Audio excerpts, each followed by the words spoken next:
Hello, everybody, and welcome to Art History. I'm your host, Dustin Mothersbaugh. I've taught both college and high school, and this is supplemental for any student out there, student of mine or not, that's interested in art history.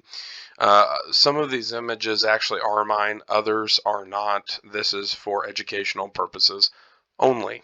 So, without further ado, we're going to start with prehistory and then move our way into ancient history. So, Mesopotamia is where prehistory begins, and then we'll move into the Mediterranean.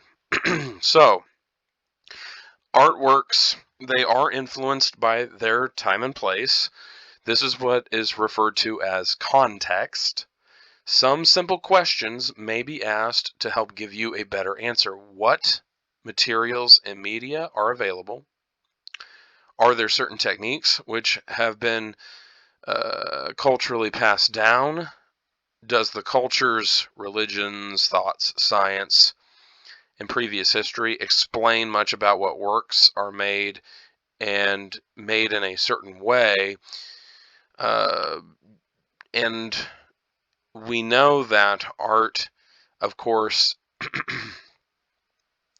is influenced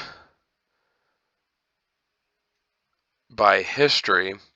However, could we assume that it is also the other way around, that art can influence history?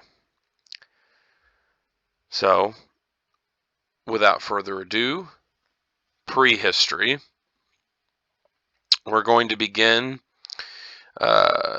before the time of records. That's how we define prehistory. There's no records, writing, or documentation that exists.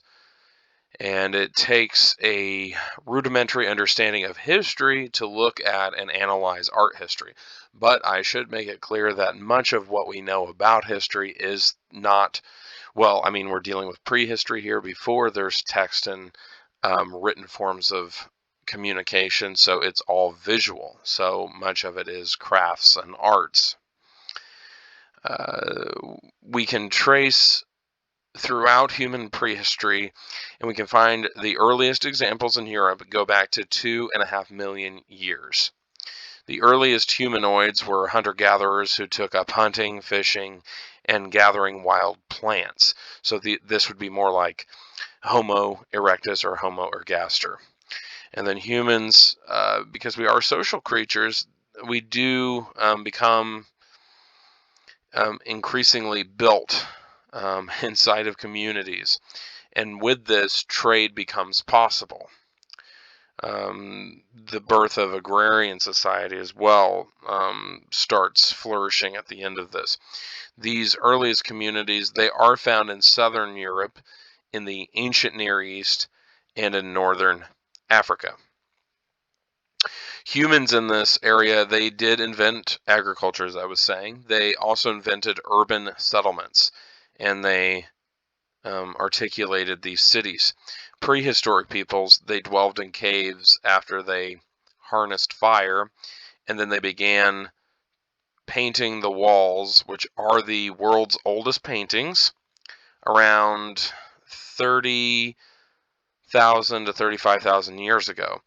And these same folks also made some sculptures. We'll be looking at them momentarily. We have found the remnants inside of these caves. And although we do not completely understand prehistoric art, it does seem like early humans were obsessed with food sources as well as procreation. And dated at 28,000 years ago, there's a cave in southern France called the Cossure Cave, and it was named in 1985 after the discovery by Henri Cossure. And it has a complex of chambers, which is filled with these painted handprints. There's 65 of them in number, and scratched finger tracings, children's handprints.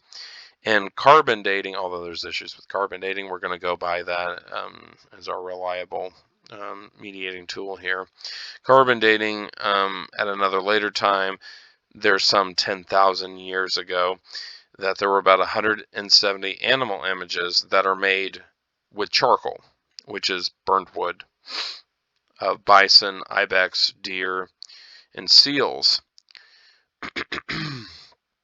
And these prehistoric peoples, they actually painted on top of older pre-existing images to keep them vibrant and from fading. So we're not sure, was this religious? Was it they wanted to make sure that those images stayed? And scientists have exhumed calcium carbonate from the walls, and it is hypothesized that this was actually used for medicinal purposes. We think this is because it's still used today to treat osteoporosis. So here is a black horse. It's painted on top of finger tracings, and it's in this Cassier cave in France. There are other caves as well which have been of interest to historians, including the Lascaux, France caves, and the Altamira, Spain cave.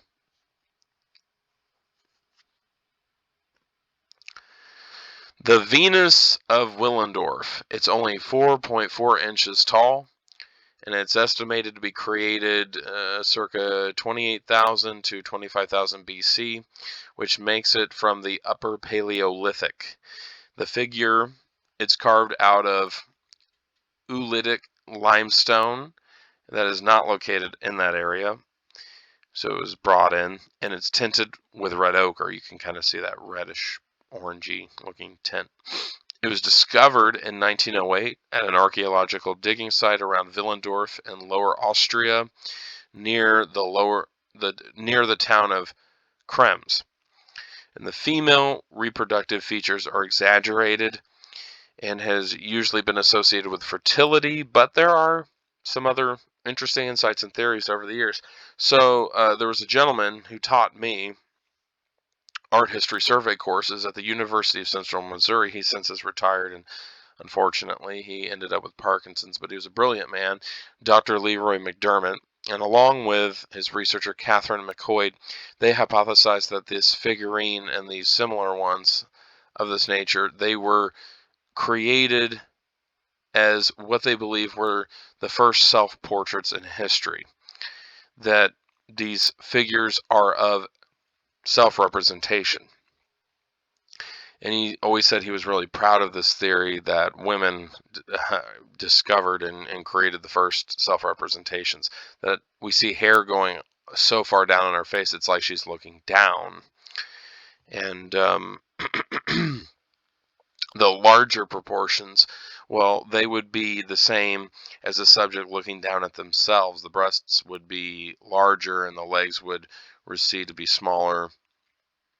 And this exaggeration of what we call foreshortening. So, very interesting theory. Other figures from the prehistoric period were from the Cycladic Islands, which are generally referred to as Cycladic figures in art. And interestingly, the female figures overshadow the male figures by sheer number. They are generally found in grave sites, and they were originally painted with blue, black, red, to detail the faces of what are now just these clean, clear, generic figures. Because of the reproductive organs that are carved into them, scholars figure that they were actually designed to be fertility figures. Interestingly, south of about 100 miles from the Cyclades Islands is found the island of Crete, with the Minoan civilization that flourished from 27 to 1400 BC. So now we're kind of moving our interest in this slide and the next couple of slides into Greece, but we're going to move back to Mesopotamia. So the culture was named after their king, King Minos, who was according in Greek mythology to be the stepfather of the Minotaur, which is the half-human, half-bull creature that was forever trapped in the labyrinth. And annually, the Minotaur would be fed 14 young men and women from Athens. Yikes. So it was Theseus that actually defeated the Minotaur, according to legend. The culture was known for building large cities, and the largest is pictured here, which is the Palace of Knossos. The palace is gargantuan. It does have a maze of 1,300 rooms, courtyards, corridors, and they confuse and confound visitors to this day. It's 5 stories tall, and it's home to Minoan frescoes. Frescoes are plaster on wall that have some sort of paint in them. Usually it's tempera, which is egg yolk and pigment. Egg yolk is the binder.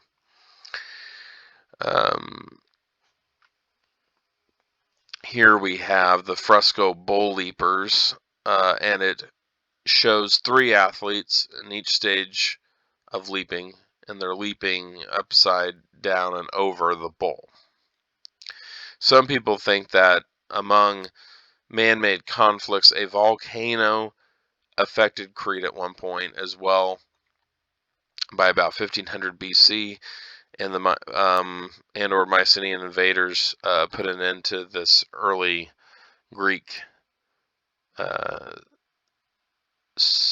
polis and islands fate and reign. But we'll go ahead and move on here in just a moment. The land between the rivers is what Mesopotamia refers to in Greek, and that would be the Tigris and the Euphrates rivers, what is today the modern areas surrounding Iran, Syria, Turkey, and Iraq. In irrigation or water systems, as well as urban development around the Fertile Crescent, would be starting to come into play now. Because of the abundance of the natural resources, this Fertile Crescent was constantly attacked, and it was conquered by foreign marauders, including the Akkadians, the Assyrians, the Sumerians, originally the Babylonians. The Sumerians were the first great hub, and they developed the first form of writing called cuneiform. It was like wedge-shaped symbols, drawn sometimes with reed pen and a malleable clay. They made circular pottery as well as ziggurats, which were stepped towers or pyramid-shaped forms. A greatly known work of the Sumerians is the Standard of Ur from the early dynasty 3, circa 2600 to 2400 BC, where they actually inlaid ivory into wood. It has red limestone, shell is used, and lapis lazuli, which is like a blue semi-precious stone. It embellishes this 8-inch long box. The Akkadians were the second empire to come out of Mesopotamia, and they were founded by Sargon, who ruled, we think, circa 233400 to 227900 BC. And they conquered the Sumerian states. The Sumerians believed in divine right of kings, but this changed with Sargon until the Akkadian rulers did eventually come back to it as well. This head of an Akkadian ruler from circa 2300 to 2200 BC is made of bronze, and it is life-sized. So the bronze casting method is a major method. In Greece, it's called a lost method because we no longer know exactly how they did it. But we have different ways we can do it now, which usually it's done with wax. You carve your sculpture in wax. You put a ceramic around the wax, you fire it, the wax melts out, so the ceramic becomes hard, right, like clay basically, and it becomes ceramic rather, and then you fill it with bronze.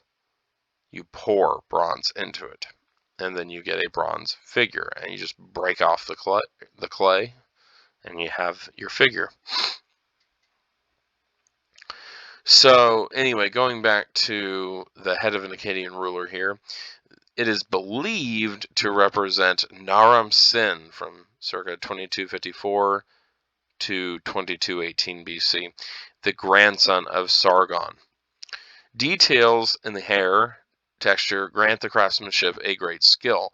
The eyes have either been ripped out from looting of the materials that maybe were used to inlay in the eyes, or they were taken to make the ruler's legacy tainted and weak. And this sculpture was taken from the National Museum of Iraq in Baghdad in the 2003 invasion of Iraq, and was originally uncovered in northern Iraq, a place called Nineveh. The Assyrian dynasty from 883 to 612 BC held a great deal of power in the Mesopotamian area, and it was created by Ashurnasirpal II, who ruled in 883 to 859 BC, where his legion helped erect their capital Nimrud with slave labor. This is close to where Mosul, Iraq, is today. His palace, covered in relief sculptures, had depict many things, including hunting, religious rituals, battles, but it is protected by lamasi, or guardian figures, with the inscription, quote, "Beasts of the mountains and the seas, which I finished out of white limestone and alabaster, I had set up in its gates. I made it," the palace, "fittingly imposing," unquote. As we can see here, they are very tall. They depict the divine rulership of the kings, and uniquely have 5 legs. So like if you're looking from the face, you see the front 2, or by the side, you see the 4 legs. They are winged and contain the body of a lion. Incidentally, the king Ashurnasirpal hunted lions. The Babylonians, they battled and overthrew the Assyrians in the late 7th century, becoming the most dominant force in Mesopotamia at that time, modern-day Iraq. The ruler mentioned in biblical texts, Nebuchadnezzar II, around 605 to 562 BC, had a grand palace built, which was well known for its hanging gardens. The image here is one of the 8, and it's called the Ishtar Gate. This gate leads into Babylon. It stands 47 foot tall, and it includes glazed bricks. There was a processional ray that ran through the Ishtar Gate, what some scholars believe was the Tower of Babel in the Old Testament. Ishtar was a goddess and represented 120 times of each side of the gate. The gate has recently been moved to the Pergamon Museum in Berlin, Germany. All right, and now we look at Africa. So in Africa's ancient Egypt, there were trading with the ancient Mesopotamians. The rules of the theocracies of the Pharaoh, of course, they launched some of the most spectacular architectural and sculptural sites on Earth. And we'll see some of those in some coming slides. I'll point them out. And obviously, they've influenced all of mankind since. Much of the art of the Egyptians is concerned with death and the afterlife.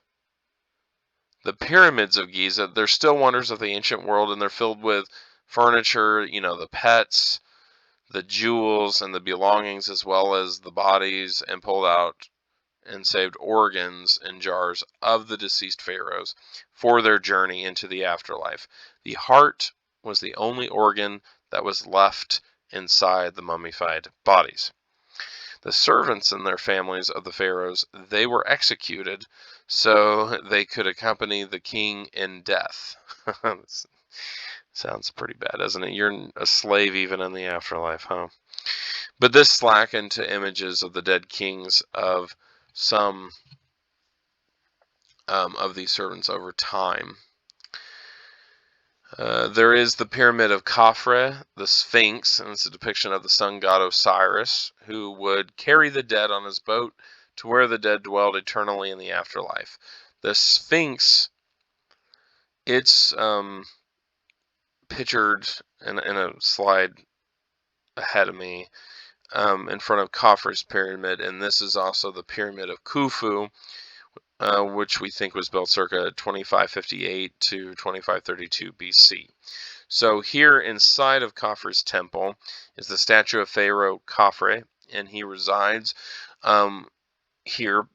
The statue, which you can see, it's carved from a single block of diorite, which is a very hard type of stone. It is stiff and it is upright and it lacks much, movement, but it's succeeding very well in realistic proportions. The powerful sky god Horus, it's symbolized as the falcon here. The sculptor's job was very important and timely. It was placed in his temple and connected to a walkway to his pyramid. Sculptors would work on these things before the pharaoh died, or at least started on them before then.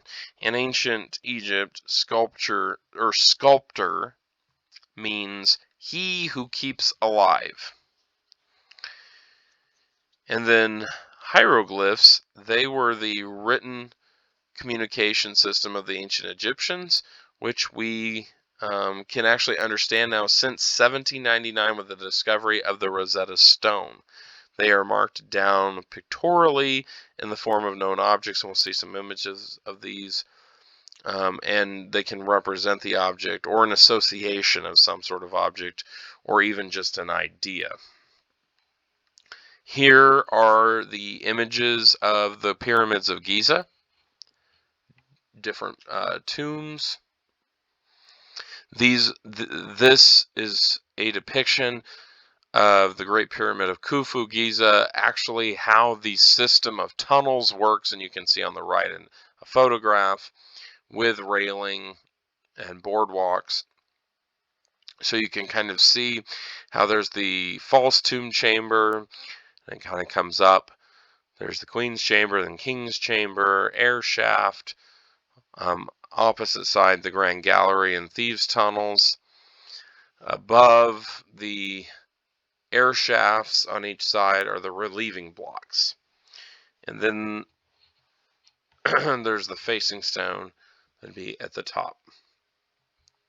Here are images of the associations or the pictorial hieroglyphs, things that they would write with. And then hieroglyphs were also applied to papyrus paper. So papyrus is what ancient Egyptians would write on if they were not carving into the wall.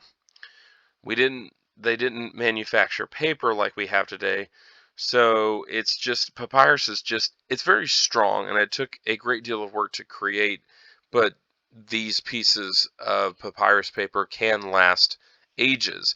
And so you can actually see the papyrus plant here on the left, and on the right is a fragment of the ancient Egyptian papyrus scroll from what we think is the 2nd century BC.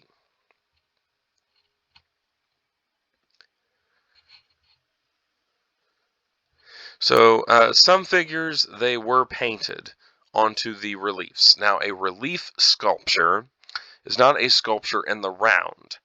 So a sculpture in the round, you could actually walk all the way around or, see every angle of it. A relief sculpture is on a flat wall and it's carved into it and it looks like it's protruding out. So these are in many Egyptian tombs on the walls of all the great pyramids. And I might note something here about the scaling. Here is actually the Sphinx. So it represents Osiris. You can see one of the pyramids of Khufu behind it. We'll go ahead and wait on this for just a moment.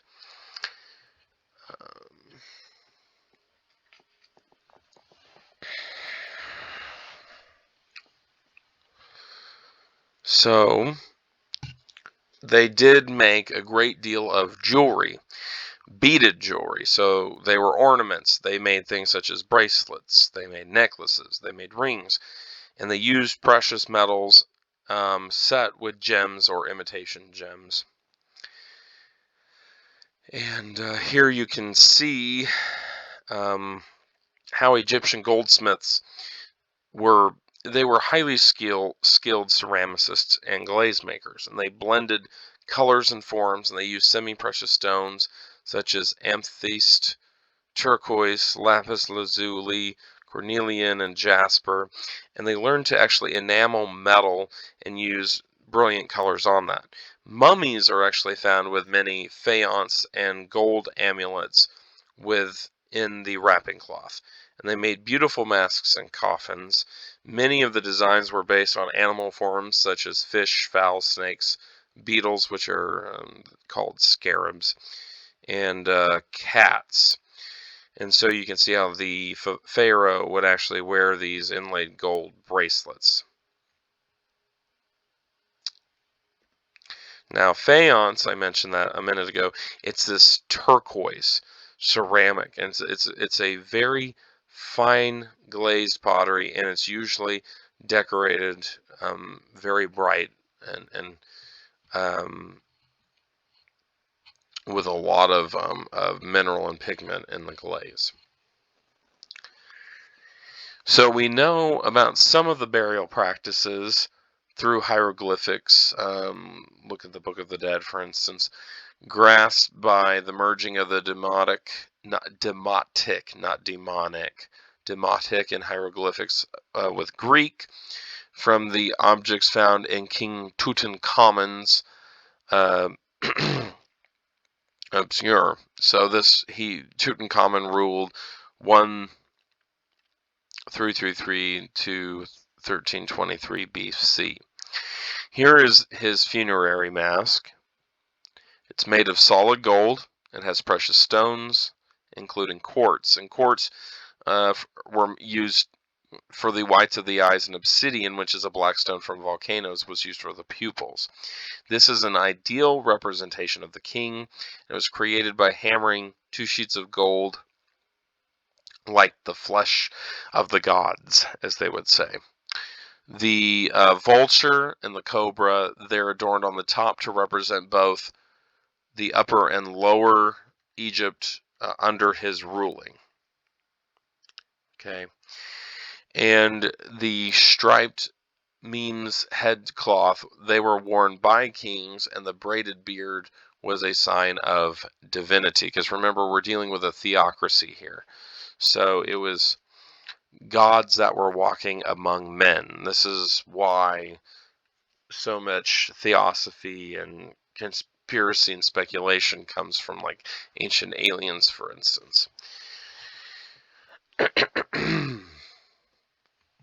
So, in this relief sculpture, we can see the hieroglyphs on the pharaoh with a servant down at the bottom right.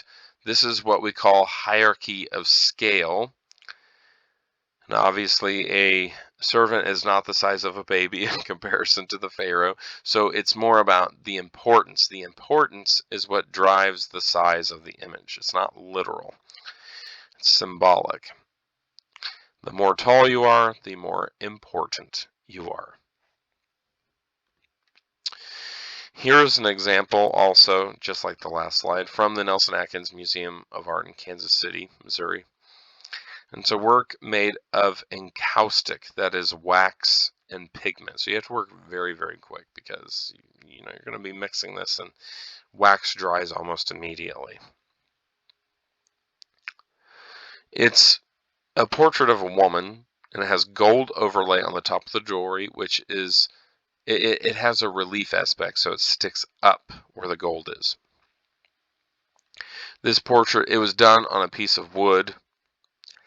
It was most likely used as a funerary covering to depict the person who was deceased.